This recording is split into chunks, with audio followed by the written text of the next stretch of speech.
Hai, saya Joko Subagio. Kali ini kita akan membahas tentang aplikasi sistem linear. Terdapat beberapa atau mungkin banyak aplikasi sistem linear, namun kali ini kita akan membahas dua aplikasi sistem linear, yaitu analisis jaringan dan analisis rangkaian listrik. Pada bagian yang pertama, kita perhatikan gambar berikut. Terdapat jaringan dengan 4 node atau 4 titik, di mana terdapat laju aliran dan arah aliran di cabang tertentu. Gambar ini mungkin saja gambar dari suatu jaringan lalu lintas mungkin. Ya, tapi mungkin bisa kita abaikan masalah itu. Yang pertama yang perlu kita pahami di sini, kita diminta untuk menentukan laju aliran dan arah aliran di cabang yang tersisa yang belum diketahui, ya, di bagian ini. Nah, bagaimana kita menyelesaikannya? Tentu kita perlu menamakan, ya, beberapa node tadi dengan huruf sehingga kita mudah mengidentifikasi. Berikut juga dengan aliran dan laju aliran yang tersisa yang kita belum tahu berapa besarnya. Oke. Secara umum saya ingin kasih tahu dulu bahwa prinsip analisis jaringan maupun rangkaian listrik secara umum adalah pada setiap node atau titiknya arus masuk sama dengan arus keluar.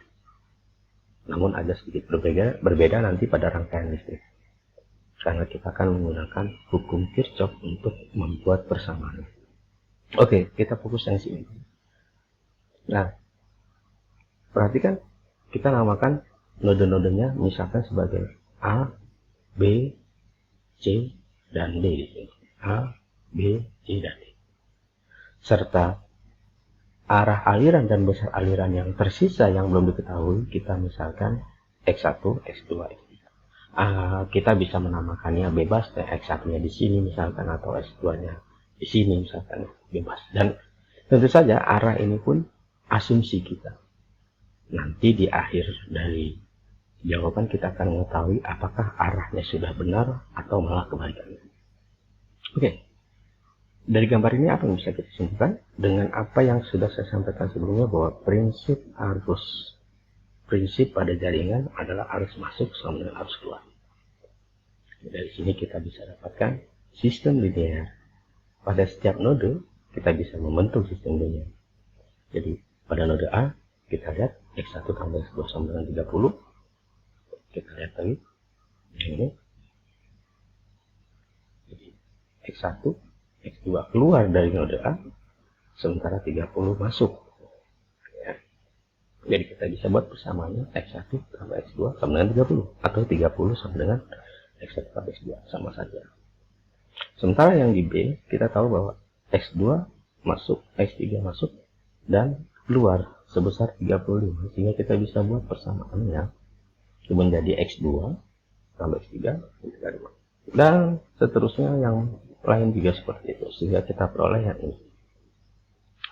Dan tentu saja jika kita sudah mendapatkan sistem linear, kita sudah tahu apa yang harus kita lakukan. Kita bisa menerapkan sistem eliminasi dengan metode eliminasi Gauss, Jordan, OBE, dan sebagainya. Kita bisa terapkan, dan kita akan ketemukan bahwa nilai-nilai pada jaringan yang tersisa untuk X1 adalah 40 dengan arah yang sudah sesuai, X2 negatif 10 dengan arah yang berkebalikan berarti, dan X3 45. Oke, silahkan dicek nanti apakah saudara tahu salah perhitungannya. Atau kita bisa uji untuk X1 dan X2. Kita masukkan ke dalam persamaan pada node A, 40 kurang 10, 30. Kelihatannya sesuai. Kemudian untuk X1 yang di sini misalkan 40 tambah 15, 40. Oke, silahkan nanti Anda coba cek kembali. Nah, sekarang kita masuk ke dalam rangkaian listrik yang agak sedikit berbeda prinsipnya, walaupun secara umum sudah disampaikan sama saja, yaitu harus masuk sama dengan harus keluar. Oke, perhatikan gambar berikut rangkaian listrik sini. Di sini ada baterai, ada dua node di sini, ada ada arus I1 yang masuk ke A, ada arus I2 yang masuk ke A, dan ada arus I3 yang keluar dari A. Namun pada B, I3 ini masuk, sementara I2 keluar, I1 keluar dari node B. Ini penting untuk kita pahami. Dan ada loop, arah dari aliran listrik. Oke, di sini ada resistor, hambatan masing-masing 5 ohm, 20 ohm, dan 10 ohm. Bagaimana kita menyelesaikan masalah ini? Bagaimana kita menentukan besar I1, I2, dan I3?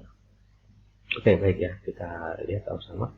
Jadi, untuk kasus ini, kita menggunakan dua hukum Kirchhoff, yaitu hukum arus Kirchhoff dan hukum tegangan Kirchhoff. Nah, sebelum saya jawab ini, saya sudah catatan di sini.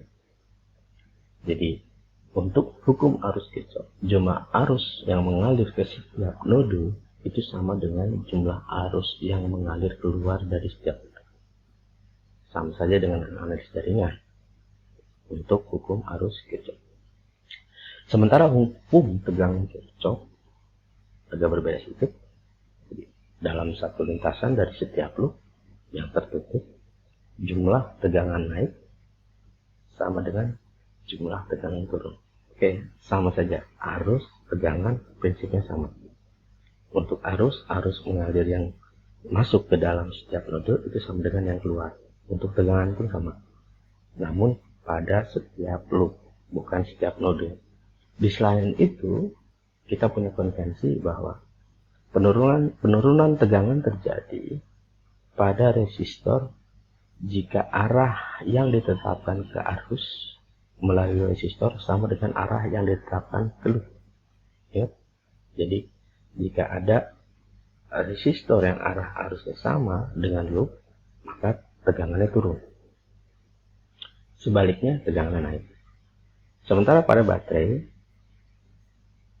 tegangan akan naik jika arah yang ditetapkan pada loop berasal dari min ke plus pada baterai. Sebaliknya, tegangan turun pada baterai jika arah yang ditetapkannya dari plus ke min. Prinsip ini yang bisa kita gunakan untuk menjawab permasalahan rangkaian listrik tadi. Maka dengan demikian, untuk hukum arus, kita lihat kembali gambarnya. I1, I2 masuk ke A, lalu keluar. Maka kita bisa buat persamaannya adalah I1 tambah I2 sama dengan 3. Atau sebaliknya, I3 sama dengan I1 tambah I2. Baik pada A maupun pada B. Jadi kita mendapatkan dua persamaan yang sama untuk arus. Sementara untuk tegangan, kita lihat di sini. Arah loopnya searah jarum jam. Dan arah baterainya min ke plus. Artinya apa? Artinya kalau kita lihat di sini, min ke plus, tegangan naik. Maka untuk tegangan, kita misalkan saja ruas kirinya sebagai tegangan naik, ruas kanannya sebagai tegangan turun. Jadi dengan situasi seperti ini kita dapatkan 50 sebagai tegangan naik. Kemudian kita lihat I1 pada resistor. Karena arahnya sama, arah arus dengan arah loop, apa yang terjadi? Kita lihat di sini, arah yang ditetapkannya sama, maka turun. Maka artinya 50 sama dengan 5I1. Lalu ada I3 di sini, ditambah 20I3. Oke, kita lihat. Jadi kita punya pada loop sebelah kiri adalah ini, 50 sama dengan 51 tambah 20I3. Sementara pada loop kanan sama kejadiannya, dari negatif ke positif dengan arah loop yang searah jarum jam, maka tegangan naik. Sebaliknya perhatikan di sini, arah arus dengan loop berlawanan, maka tegangan naik juga. Maka kita punya 30 tambah 20I3 tambah 10 I2 itu sama dengan 0. Nah, untuk loop luar kita bisa dapatkan dengan cara yang sama, namun sebenarnya tidak perlu, tapi kita coba saja. Jadi kalau kita lihat arah loopnya searah jarum jam, maka kita punya ini tegangan naik, maka 30 tambah 50, lalu ini turun, ya, sama dengan 5I1. Ya.